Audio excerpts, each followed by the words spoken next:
Asdiqa, salam alaikum, bonjour ou bonsoir les amis. J'espère que vous allez bien partout où vous vous trouvez. En tout cas, c'est ce que je vous souhaite pour le meilleur de toutes les situations, bien entendu. Merci de nous recevoir chez vous et parmi vous une nouvelle fois. Et bienvenue sur votre chaîne Bled Magharibia. Pour ma part, je suis heureux et content de vous retrouver à travers cette 328e vidéo qui vient vers vous pour vous proposer votre CQFD, c'est-à-dire ce qui fait la petite discussion à bâton rompu à chacune de nos entrevues. Et vous le savez désormais, le CQFD de votre Bled Magharibia se penche et se consacre, comme toujours, à cette actualité nord-africaine et maghrébine. Pour vous la résumer très brièvement en quelques mots, en quelques petites phrases qui ont été sélectionnées, choisies, récoltées parmi justement les informations et l'actualité de cette région. Et votre CQFD de maintenant, c'est-à-dire le présent CQFD, se consacre à ce qui est appelé les phares, ces phares, c'est-à-dire les forces armées royales marocaines, parées contre le bellicisme d'Alger, avec la création d'un commandement de la zone est du Maroc, donc du côté oriental. C'est une première. C'est une première depuis le 5 janvier de cette année 2022. Désormais, le Maroc dispose d'un commandement de sa zone est. Et si ce Maroc affirme haut et fort qu'il ne veut pas de guerre avec sa voisine orientale, à savoir cette Algérie, le royaume marocain se devait cependant de prendre les devants, alors que ce régime algérien cède actuellement Tindouf au Sahara oriental, au Polisario. Quelque part, cette Algérie est scindée en deux, une Algérie du nord et celle du sud. Chers amis, la chose n'avait même pas fait l'objet d'une annonce, à telle enseigne que l'observateur non averti pourrait la croire banale, même très banale. Et pourtant, la mise en place depuis le 5 janvier dernier d'un commandement de la zone Est est une information sans doute capitale, non seulement à l'échelle du Maroc, mais de la région du Maghreb tout entière. Comment expliquer alors ce choix des forces armées royales, donc ces phares, d'attendre la publication de la dernière édition de leur revue mensuelle, justement intitulée Revue des phares, pour en parler? Et la question est posée ici. Comment attendre jusque maintenant? Y avait-il le souci d'éviter que cela soit interprété comme une déclaration de guerre à l'encontre de cette Algérie, concernée au premier chef? Encore une question. Éventuellement, mais quoi qu'il en soit, il va sans dire que ce Maroc, et en particulier son armée, sont loin de prendre à la légère les menaces ouvertes de la voisine de l'Est, qui est cette Algérie, depuis plus de 2 ans maintenant. Eh bien, ces menaces, qui se sont notamment manifestées par le biais des déclarations bellicistes de la part des dirigeants algériens, à commencer par ce pseudo-président, cet athée, et le chef d'état-major de l'armée nationale populaire, cet ANP, ce général, ce vieux général de corps d'armée, ce Saïd Chingriha, mais aussi une série de manœuvres militaires, terrestres et même maritimes, où le royaume du Maroc était clairement visé, pour ne pas dire clairement l'ennemi. Dans un article publié le 30 novembre 2021 par le quotidien français L'Opinion, un autoproclamé faucon, oui, entre guillemets, algérien, avait carrément fait part de la disposition de son pays à faire la guerre au Maroc dans les 3 ans, sous peine de ne plus pouvoir en découdre avec ce dernier, à savoir ce Maroc, lorsqu'il aura pleinement mis à profit son accord de coopération sécuritaire du 24 novembre 2021 avec Israël.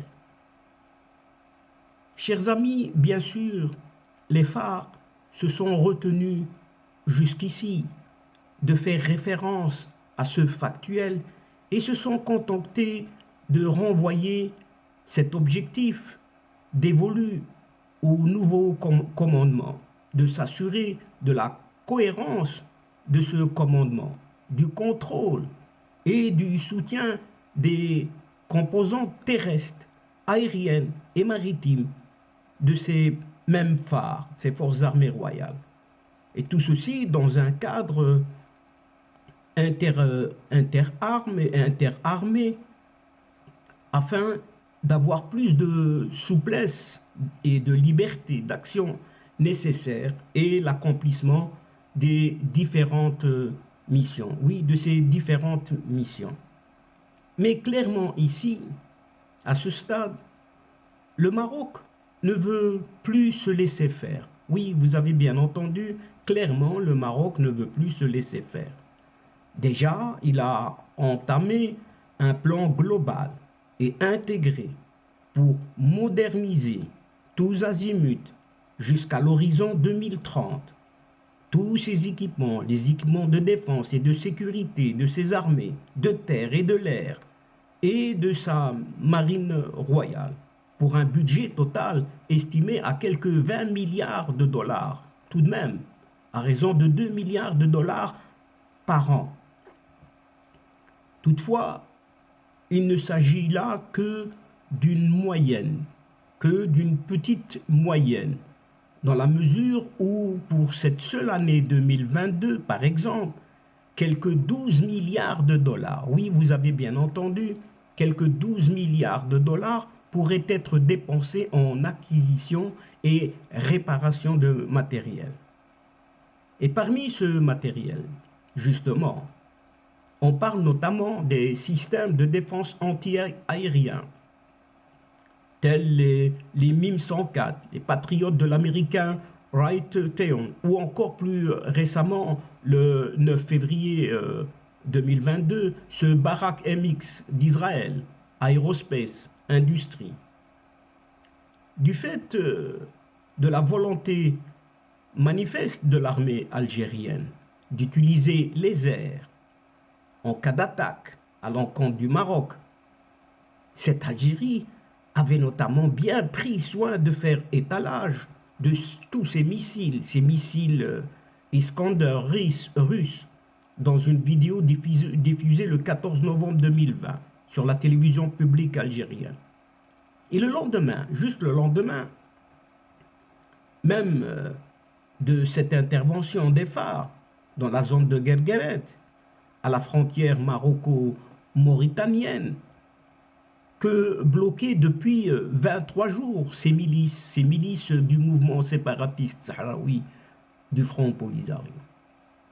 Et on sait aussi que les forces aériennes algériennes sont friandes des avions de chasse du constructeur Sukhoi, également made in Russia, avec notamment un intérêt prononcé à en acheter pour privilégier la remise à flot des 5,35 acquis en août 2018. Par ailleurs, le Maroc a récemment accéléré l'acquisition de drones.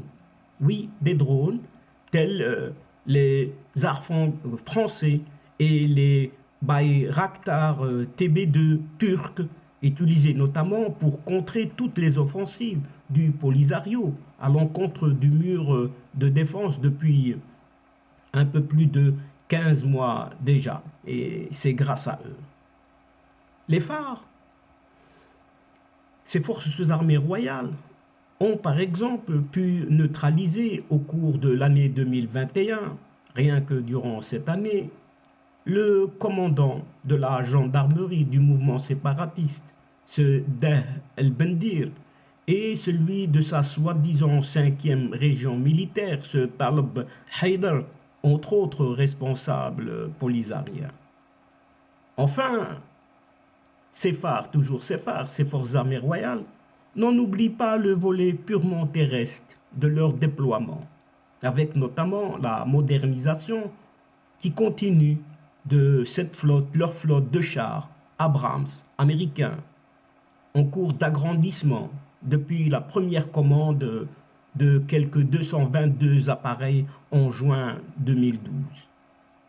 Et en parlant justement d'Amérique, des États-Unis, il faut aussi dire que ces phares coordonnent au plus haut niveau depuis de nombreuses années et depuis longtemps avec les armées, les forces armées des États-Unis, à travers principalement l'organisation des exercices et en particulier de cet exercice militaire annuel African Lion.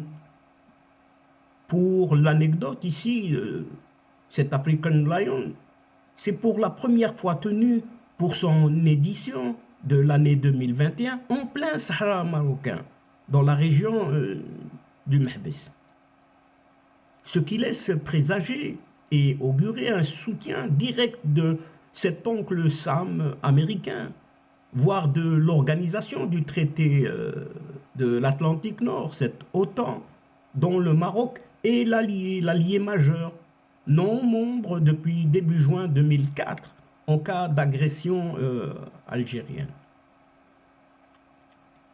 Et comme l'avait indiqué début novembre 2021 à l'agence France Presse, cette AFP, une source marocaine, suite à l'affaire de l'explosion de 2 camions algériens en plein milieu de la zone tampon, séparant les positions des phares de celles du Polisario en Algérie.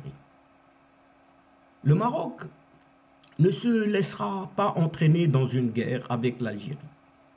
Et il faut sans doute davantage voir dans la création du commandement de la zone Est un message de dissuasion au vu des développements des dernières années. Il n'y avait en même temps pas vraiment le choix. Quant au général de division Mohamed Miqdad, auquel a été confiée la mission de diriger le nouveau commandement, la revue des phares a mis en exergue le fait qu'il a occupé plusieurs postes de responsabilité militaire et qu'il compte à son actif une riche expérience dans la conduite des opérations militaires.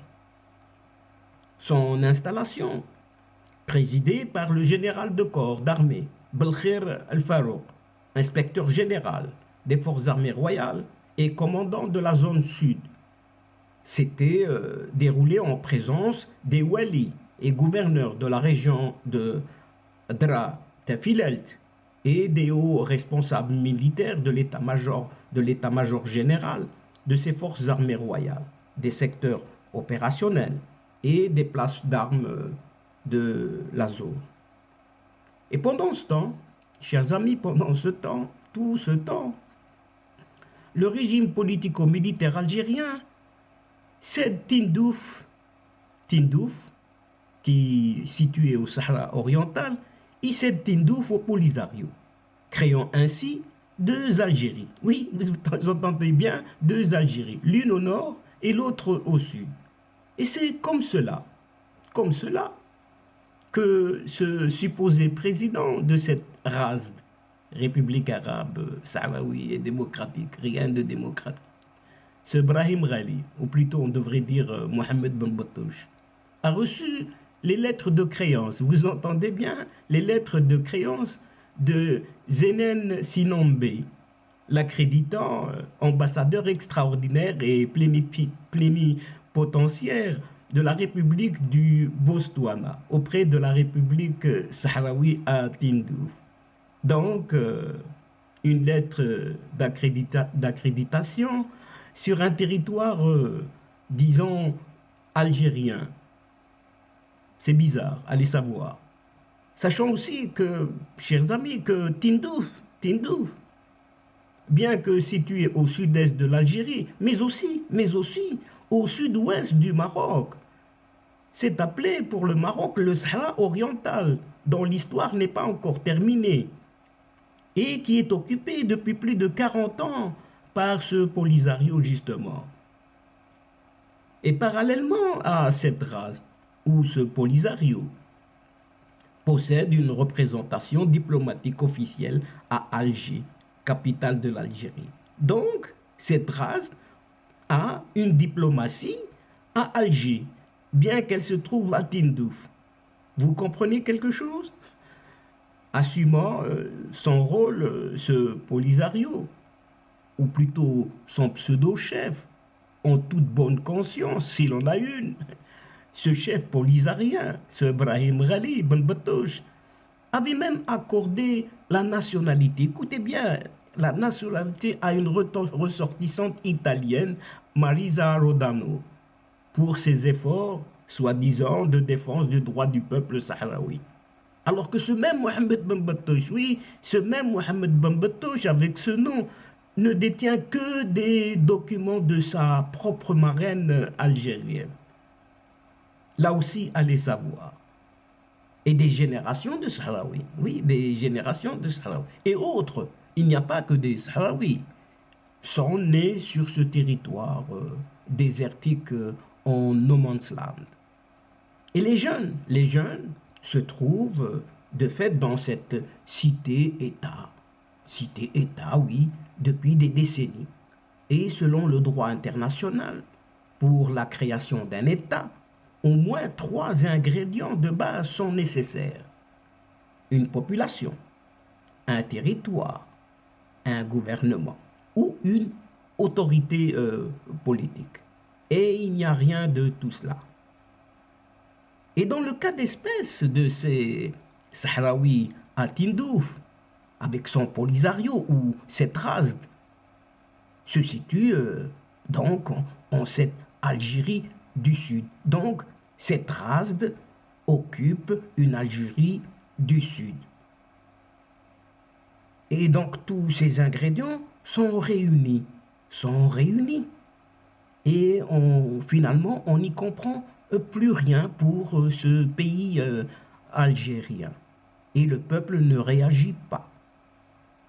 En tout cas, pas jusqu'à aujourd'hui. Et cette évolution étonnante qui se déroule à Tindouf, dont le cas n'est pas encore résolu.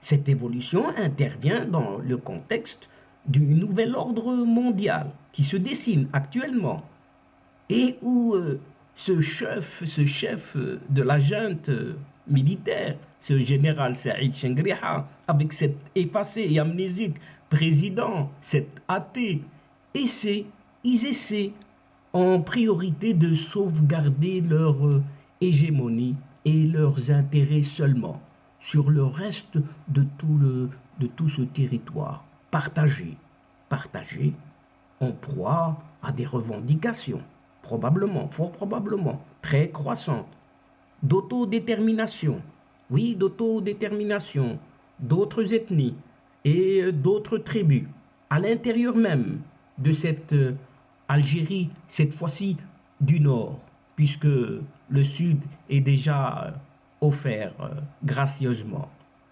Et donc, chers amis et chers adeptes de la chaîne, c'est ici que se termine cette séquence en prenant congé de vous. Mais néanmoins, nous espérons vous retrouver très bientôt avec un immense plaisir pour vous relater d'autres sujets lors de prochaines vidéos de votre CQFD, c'est-à-dire ce qui fait la petite discussion entre nous. Merci pour votre confiance, pour votre fidélité et votre patience. Et merci aussi pour votre participation de nous écouter et de nous suivre jusqu'au bout des séquences qui attendent énormément de vous, surtout votre soutien et vos encouragements. Mais néanmoins, ne nous oubliez pas, n'oubliez pas votre chaîne en vous y abonnant très nombreux afin d'être informés rapidement et ce en toute primeur bien sûr. N'hésitez surtout pas de partager au grand maximum partout autour de vous où vous pouvez le faire, auprès de vos proches, vos connaissances, ces séquences vidéo de votre chaîne. Pour moi, il ne me reste plus qu'à vous dire au revoir les amis. L'asdeqa, salam alaikum wa rahmatullah wa barakatuh. À la prochaine fois et à bientôt. إلى اللقاء في حصة أخرى إن شاء الله. مع السلامة.